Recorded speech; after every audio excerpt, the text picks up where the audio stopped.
FM. Bwofune niya okola hijane umula looza ku kimu Tawakal Travel bano bakenkufu mu bino okutambuza obulungi wano neeri Antinyonyi 5 star okusula obulungi okutambuza abakadde n'abaliko obulemu kitundu ku bo abaana b'amasomero bana bizinesi kwotsa n'abakungu family holiday package bano bakozesa emikolo mu nkola ya nabbi entuufu Tawakal Travel bagaba visa n'okugobera ku tiketi y'ennyonyi yonna gye weetaaga basomesa wamu n'okansolinga abali mbuzibu beine kati akadinisa tekakusibira ebweru Tawakal Travel basangibwa wansi wa park enkadde beni Kiwanuka Street ku magoba akedi omwaliro ogwokubiri awo ku muzikiti wennyini essimu 0704 94 oba 0772 64 293 0759 58 35 19 oba kuba 0758 64 04 Anamwemu Mwali Mayambala Dr. Chikambi Seka Sebaggala ne Dr. Uzaima Tawakal Travel abo bibana bamwe okusajjakula tekukuma kweyolekera myaka gyokka wabula n'obuyiiya kusa n'okuyambako abalala okukulaakulana rediyo y'enganzi 107.9 nga tuweza emyaka 12 mu nsiko ey'okuweereza emyaka 12 abawanguzi 12 ab'ensiitaano y'omumanyi kati tubakomezaawo babbinkane mu nsiitaano y'omumanyi Champions League eno y'abakirimeega bokka ng'egenda kwetabwamu ababaze bawangula ensiitaano y'omumanyi n'ababatuuse ku semi-finals z'ensiitaano y'omumanyi okumala emyaka 12 egiwunzikiddwa babbinkane mu lutalo lw'obwongo beekube olw'omuwanguzi alinye endeege agenda akole umura mu bitiibwa tusubwe ensiitaano y'omumanyi Champions League ekutuusibwako Tawakal Travel. Labbaik Allahumma labbaik.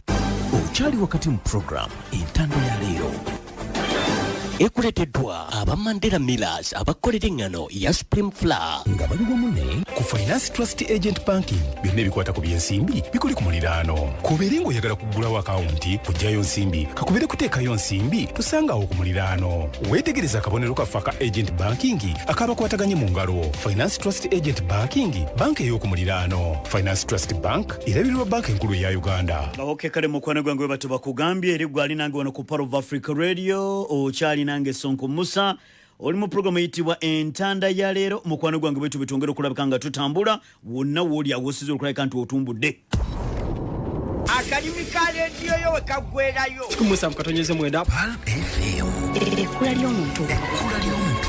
ekkula ly'omuntu wa bulijjo wonna mukwano gwange wooli gwe kasita obeera nti oli ku Part of Africa Radio akadde nga kano mukwano gwange ng'oli mu kutuwuliriza nyongera bwongeza kwagala okulabika nti mukwano gwange nkujjukiza wosaanidde okwongera okulabika nti mukwano gwange ogenda ofuna obujjanjabi omuntu osobola okubeera mu mukwano gwange ng'ebitatambula bulungi gye biri mu bulamu bwo naye ate nga weetaaga okulabika nti mukwano gwange ofuna obujjanjabi kakati njagala kulabika nti nkujjukiza bannaffe aba Keen Organic Medicine bannaffe aba Keen Organic Medicine ebbanga libadde ddene ng'okaaba ebirwadde bingi n'ogamba nti naye kakati ddala kiki kino kyava ku ki oluusi nga ku byetulya bye byakuviirako makayi ne bikuzalira makayi byazalira ku nsiko obulamu bwo buyinza kulabika nti mukwano gwange bufaanagana butya weetaaga guidance weetaaga counseling okulabika nti ddala kituufu obeera mulamu kakati ndo dokita amanyiddwa nga doctor and doctor researcher okuva ku Keen Organic Medicine basangibwa kyali wajjala Namugongo opposite Downson petrol station ku Towers House bano nno gye basimbye amakanda mu kujjanjaba endwadde ez'enjawulo doctor and doctor researcher of Keen Organic Medicine bakutegeeza gwe n'omwami ng'ebintu tebitambula bulungi kano ke kadde ofune eddagala lyo ngo olina pressure mu mubiri alusazi zakufuukira alusazi sukaali oyo nga buli kaseera konna gwe abeera mu kulinnya omuntu n'abeera nenga sukaali eva levels za sukaali zibeera waggulu sukaali aganye okumaintaininga waliwo oluusi by'okozesa ebiviirako omubiri gwo obutasobola kubalansinga sukaali oyo massage guidance jangu otegeere oluusi oyinza okubanga mu mubiri omwo mulimu ebitatambula bulungi nga weetaagamu just kamasaaji, naye kamasaaji ako oteekeddwa okubanga omanyi wa wooteekeddwa okulabika nti okwata. Omuntu ayinza okusanyala naye nga yeetaagamu kamasaaji katono. Bano bakusomesa butaba osobola okulabika nti gwe kennyini weekulako kamasaaji, oba omwami n'omukyala nga muli waka n'omanya nti omwami wange alina ebitatambula bulungi, omukyala n'otandika omwami omukolamu kamasaaji nga bakuwadde eddagala lyoteekeddwa okulabika nti okozesa ku masaaji, so si kufuna bizigo. Kakati no mukwano gwange jangu ebintu bingi bannaffe aba Keen Organic Medicine bakutegeeza nti mukwano gwe gyokwatagane nabo healthy living and longevity. Healthy living and longevity ye slogan yabwe. Njagala kulabika nti mukwano gwange kuwe namba ya Doctor and Doctor Researcher okuva ku Keen Organic Medicine ali ku 075 2 22 14 33 074 2 22 14 33 oba ku 070 9 wandiika nkaaga zaako asatu simbyayo 12 070 9 wandiika nkaaga zaako asatu simbyayo 12. mukwano gwange ofuna obujjanjabi okitegedde. Okkiriza nkujukiza bannaffe abasalima muzire muweya batunzi bangoye ez'obusiraamu, ez'abakyala, ez'abaami, ez'abaana abato n'ez'abantu abakulu abakuze mu myaka.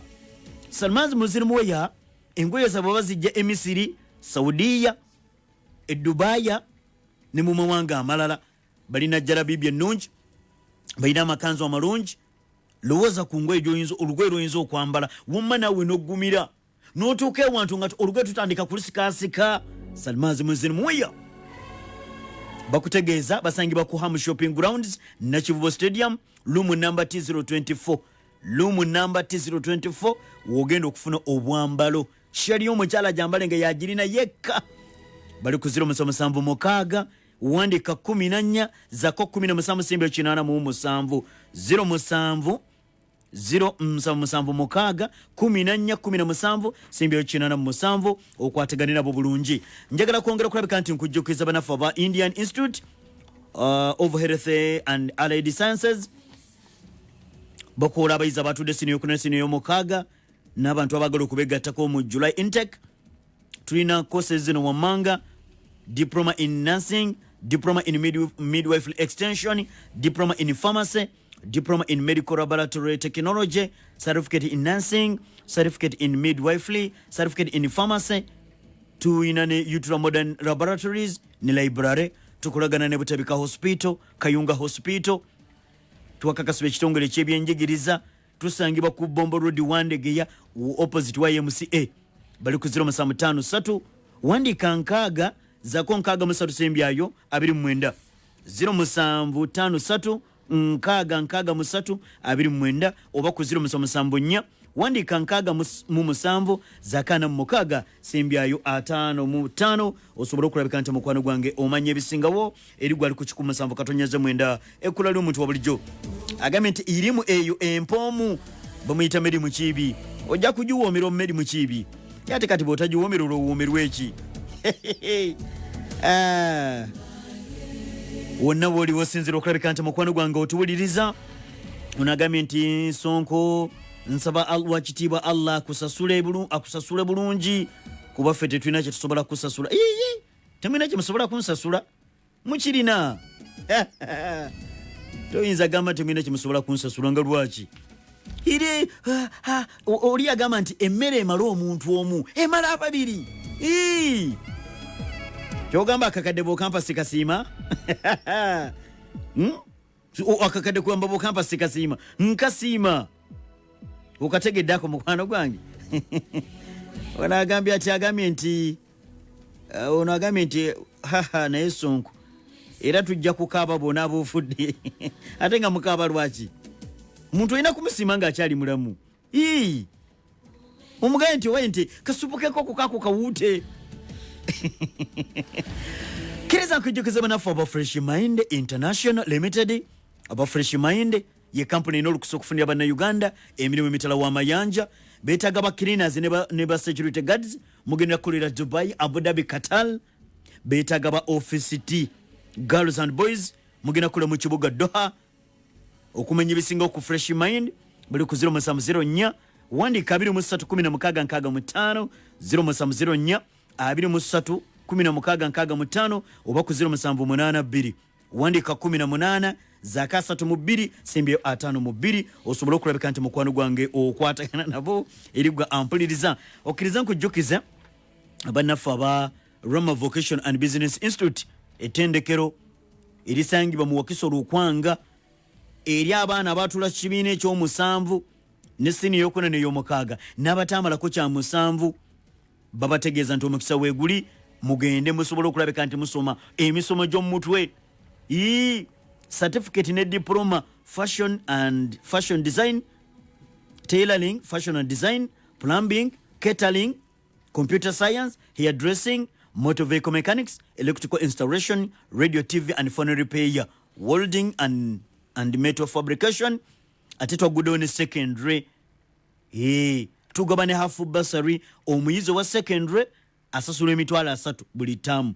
Owa vocation emitwala 3 mu 5 buli tamu ng'asoma okuva senior soko pa senior okutano omuzadde omukisa weeguli abaana 10 batu abaana 10 basoko okwewandiisa bajja basaliyeko ku bisale by'essomero basangibwa wali mu Lukwanga Wakiso ku kampasi yaabwe bali ku 0752 wandika 43 zaako 2 simbyeyo 96 0752 wandika 43 zaako 2 simbyeyo 96 osobola okulabika nti okwategana nabo bulungi kakati mwentunda ku sawa yange wano waliwo ekindaga kitegeeza kugenda bweru wa ggwanga kakati simanyi oba oteredde oba tonnatereera batiimu Russia batiimu Ukraine kimanyi nti mumaze okulabika nti muteredde weyongera okumanya buli lunaku Monday to Friday weyongera okumanya mu programu entanda ya leero olwo mukwano gwange tuba tusimbudde katekeriza mukwano gwange tubenga tutambula ffenna twetaaga kubanga tutegeera ensi ekedde etya ag'omunda ne gwongera okulabika nti gajja kyansala bw'eggwanga erya Bugirimaani akakasiza agambye ekibanga kyetaagisa kulabika nga tutraininga bapigana gye b'eggwanga erya Ukraine naddala okugaba n'alwanira mu nnyonyi za F-16 enteekateeka ejjiddwa kakawuwo weyongera okumanya buli lunaku Monday to Friday weyongera okumanya bapiganaje bagambye omusajja mukulu amanyiddwa nga Zelensky tuteekeretekere abaana bapiganaje banaasobola okulabika nti ddala kituufu banajja mu training tutandika obba traininga butya bwe banaakozesa F-16 mu battlefield weyongera okumanya buli lunaku Monday to Friday ebyera kenkuka buli lunaku sawa 12 ez'okumakya paka ku sawa emu weyongera okumanya opuroguramu entanda ya leero.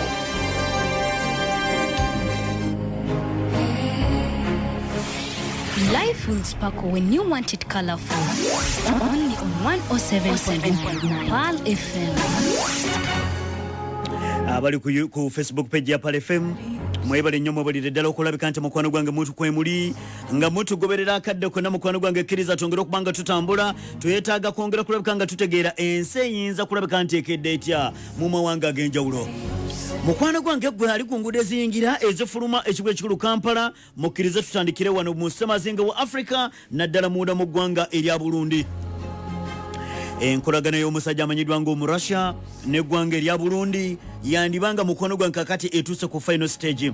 Nengera minisita avunaanyizibwa ku nkolagana n'amawanga amalala ow'eggwanga erya Russia bamuyita Sergei Lavrov. Sergei Lavrov ali ku ssemazinga wa Africa yongera okulabika nti mukwano gwange atalaga amawanga ga Africa wakati mu kwongera okulabika nti bamuyise mu bugenyi obutongole ali munda mu ggwanga lya Burundi yatandikira munda mu ggwanga lya Kenya yagwa mu ggwanga lya Kenya mukwano gwange nga tategerekeseeko bannamawulire twalabirawo Sergei Lavrov nga ennyonyi egwa mu kibuga mu kisaawe kimanyiddwa nga Kenya International Airport oba Jomo Kenyatta International Airport ogenda okukkakana nga tumulaba mu office ya President amanyiddwa nga William Ruto nga waliwo ensonga ez'omunda ezongedde okulabika nga zimututteyo Sergei Lavrov kakati no munanga amuli getongera okubanga tofuna yakyadde munda mu ggwanga erya Burundi n'asisinkana minisita avunaanyizibwa ku nkolagana n'amawanga amalala ow'eggwanga erya Burundi amanyiddwa nga Shingiro ayongedde okulabika nti atukakasa nti obugenyi bw'amusajja mukulu Sergei Lavrov okumutwala munda mu ggwanga erya Burundi nteekateeka za atomiki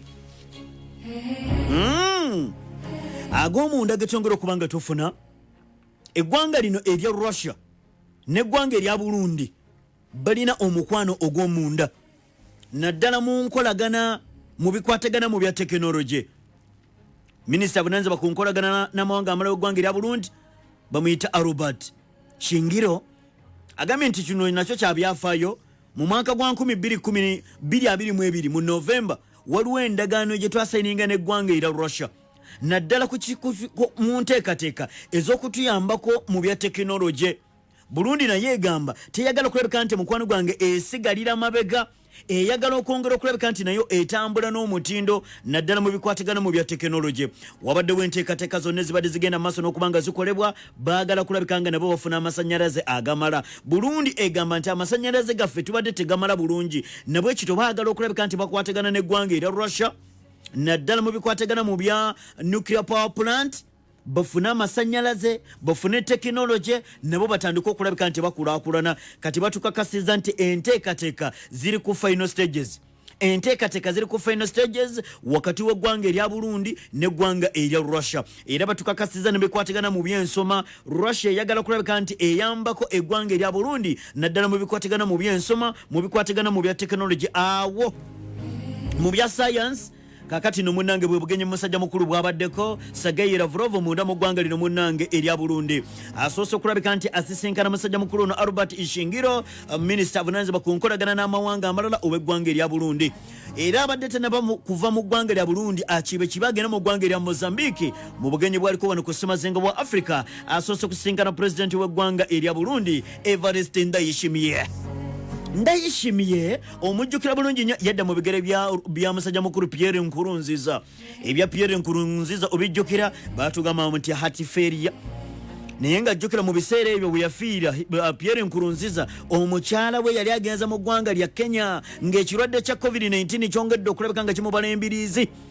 Kakati ne batugamba nti omukulembeze Pierre Nkurunziza munnange hatiferia omutima gwagandugeno kukkakana ng'akitadde. Kakati no ne walonda musajja mukulu Evariste Ndayishimiye essaawa eno yakulembera eggwanga erya Burundi, asobodde okulabika nti babaka ensonga zimwongera okulabika nti boogerezeganya. Burundi eno limu ku mawanga ku ssemazinga wa Africa gagambye nti nedda ffe tetulinako nampa wenguwa, ffe tetuli bannampa wenguwa. Either tetuwagira Russia kulumba ggwanga la Ukraine, ate era tetugamba nti omu-Ukraine gwe tuwagira, ffe buli omu tulina enkolagana naye, engeri gye tukolaganamuko naye, Russia tukolagana naye n'omusajja amanyiddwa ng'omu-Ukraine. So zenteekateeka ezo.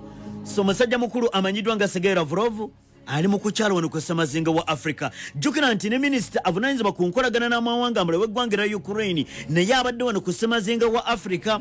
Omu Russia n'omu China kyonna kibaagaza ssemazinga wa Africa, Omumerika kimulumya omutima. Kiriza mukwano gwange nsobola okulabika nti nkujja yeeyo mu ggwanga erya Burundi wano ku ssemazinga wa Africa. Tusobola okulabika nti mukwano gwange tukiiba twetaaga kwongera okulabika nga tugenda mu mawanga ga lukalu lwa Bulaaya. Amawulire gaageno gongedde okulabika nti mukwano gwange gaze nga gategeeza nti gavumenti y'eggwanga erya Russia erina eryato ly'omusajja amanyiddwa ng'omu-Ukraine eryekubye ne libbira. Omurasha mu nnumba zino zayongedde okulabika nti mukwano gwange akubye ku mwalo ogumanyiddwa nga Odessa. Russia destroyings esaanyizaawo eryato ly'omusajja amanyiddwa ng'omu-Ukraine libaddeko emaali mukwano gwange, abasajja bali kubye ekikompora balisaanyizaawo. Omu-Russia ku kusinziira ku Russian military defense etukakasa nti waliwo badestroyings basaanyizaawo eryato erimanyiddwa nga Yuri Orofeskenko. Yuri Orofeskenko lyato libaddeko ebyokulwanyisa eby'eggwanga erya Ukraine mu kitundu ekimanyiddwa nga Odessa. Omurasha talirabizaako n'aliyisaamu olwokyo. Amawulire gatongera okubanga tufuna mu bulungi atuliza ku Part of Africa Radio ejje ery'okumazira eggwanga erya Ukraine. Kituufu bakakasa ne bagamba nti omusajja alyokyeza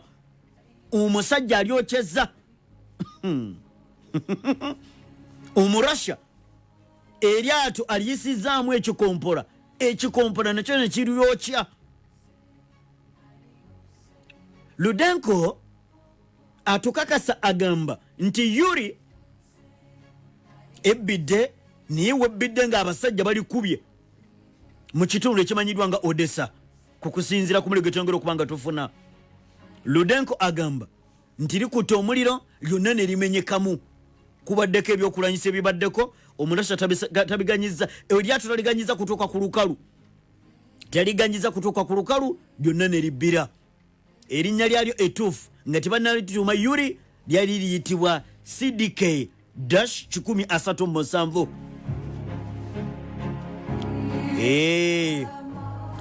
Lyazimbibwa mu mwaka gwa 1971 mu biseera ebya Soviet. Lyayambangako mukwano gwange, lyayambako abasajja abamanyiddwa nga ba Poland be balizimba 1971.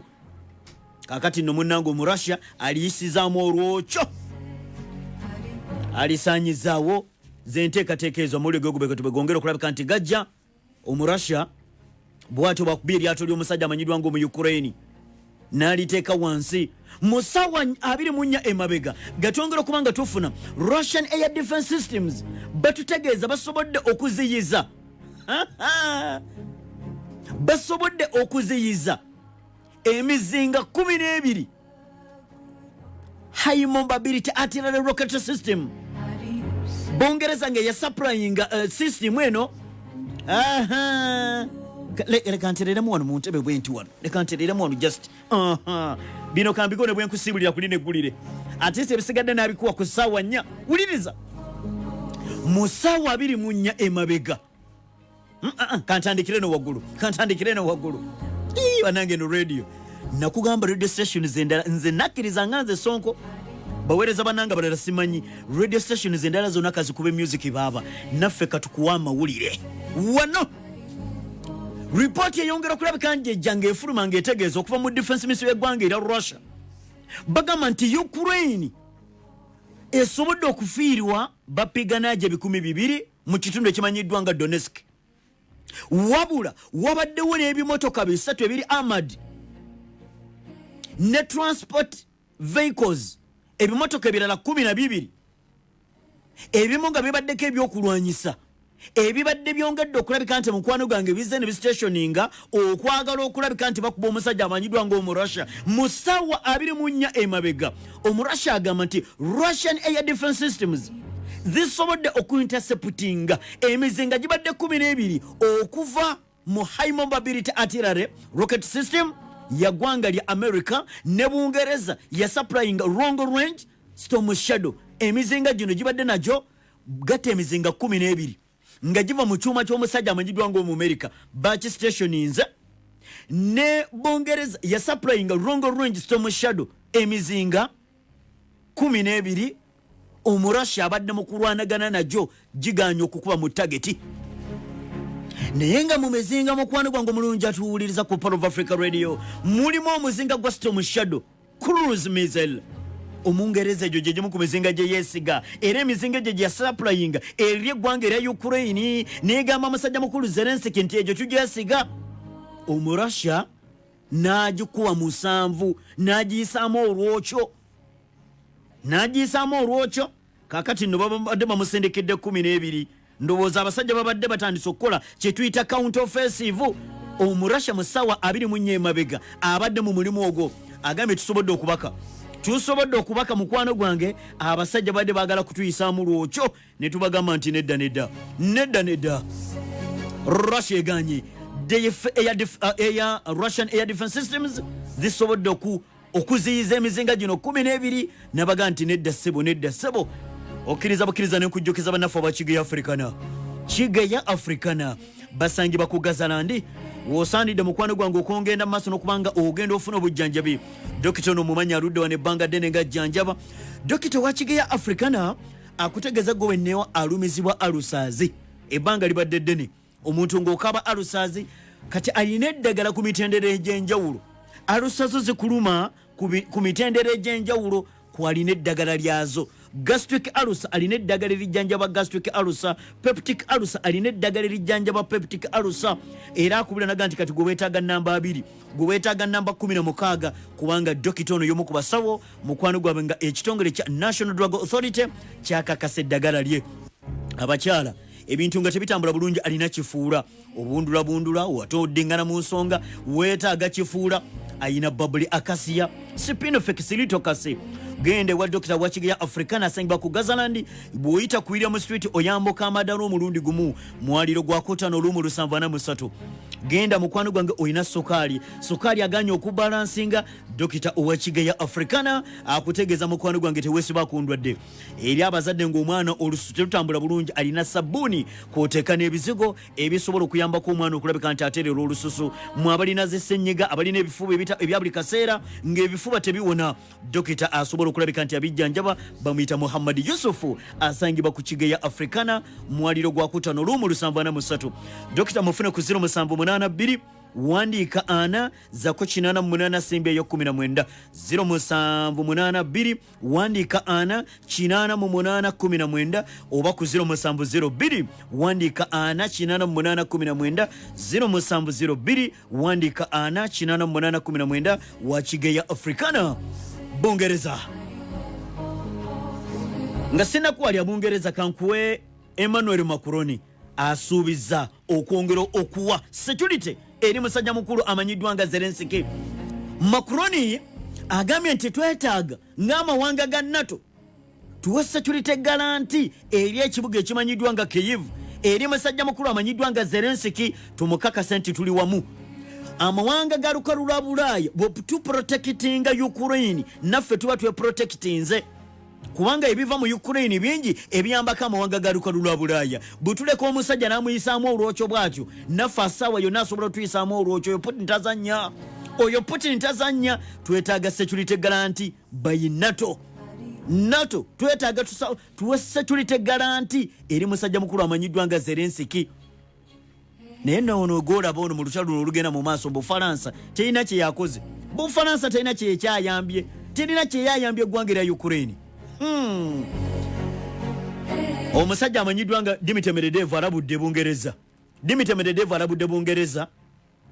Jukira nti Bungereza olunaku lwajjo yavudde nega nti tebali safe paka 2-3 kati Medvedev agambye Bungereza baga nti mwe tujja bayisaamu olwokyo munaaluwulira ebisinga tubisinkane ku ssaawa 4 kanzije nabyo ku ssaawa 4 insha Allah mu program The Inside Story ojja kuba mukwano gwange ng'obifuna ebisinga waawo n'obulamu bwa Kim Jong-un tebweyagaza kukusinzira gwe twongera okubanga tufuna Kim Jong-un oba ebizimba byamuzzemu simanyi ku ssaawa 4 insha Allah ngenda kujja nabyo mu program The Inside Story akuuma atakuumira mpeera tiimu yine emaze okulabika nti yengera yetu ly'omukeze omulangira kiweebwa Shahid amaze okulabika nti ayingira amaze okulabika nti ayingira ate kambakiriza mukwano gwange nabasobola okulabika nti bajja basobola okulabika nti ate mukwano gwange bakutambuza. Salaamu alaikum wa rahmatullahi wa barakatuh. Pal FM saballo ekitiibwa agikuumire ku ntiko bananga akuume.